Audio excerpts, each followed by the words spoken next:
For 3 whole days, the rain just kept pouring down. I could hear the thunder rumbling and the windows rattling from inside my cozy little house. I sat by the fireplace, lost in a book, when suddenly, a loud clap of thunder made me jump up to close the window. Looking outside, it was pitch black, the rain making everything blur into darkness. Trees swayed in the wind, dancing to the rhythm of the storm. It felt spooky, like the night was swallowing everything up. Alone in the dim light of the fire, I felt a chill creeping in. Then, all of a sudden, the power went out, leaving me in total darkness. I froze, unable to move, scared stiff by the blackness around me. Summoning my courage, I fumbled my way to the kitchen to find a candle. My heart was racing, thumping so loudly I could hear it in my ears.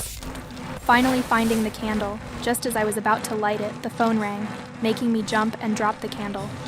It was my mom on the line asking what was happening. I told her about the power outage and the non-stop rain for days.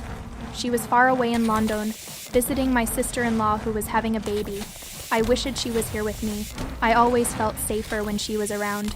The cottage I was staying in was nestled in the midst of a rubber estate, and it was usually rented out for holidays. But since I needed a break from my busy life, I decided to spend a few days here. My mom's call helped calm my nerves, and I managed to find and light the candle. Taking the candle with me, I headed back to the living room. My own shadow looked strange and big, making me jump at my own reflection. I peeked out the window again. It was a full moon night, but all I could see was darkness and rain. I decided to try to sleep, hoping the rain would stop by morning so I could go home. As I lay down on the couch, I quickly drifted off. But in the middle of the night, I was jolted awake by a loud screech. The rain had stopped, but it was still dark. I lit the candle again and looked out the window, only to hear dogs howling in the distance. It gave me the creeps, and I felt a shiver run down my spine. I tried to ignore the fear and go back to sleep, but the screeching continued, getting louder and more intensely. I trembled, feeling sweat dripping down my forehead. I couldn't take it anymore, so I hid under the table, feeling like a scaredy cat. After what felt like hours, the screeching finally stopped.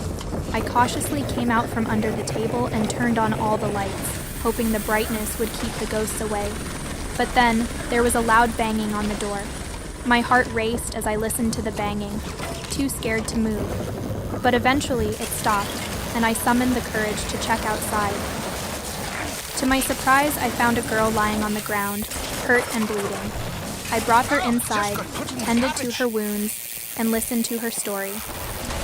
She had been kidnapped and beaten up by a gang who forced children into begging. I was shocked and felt ashamed for being so scared earlier. I called the police and they arrived soon after. They arrested the gang and rescued the other kids. The police praised me for my bravery, but I knew I had let fear get the best of me. From then on, I vowed to always face my fears head-on, no matter how scary they seemed.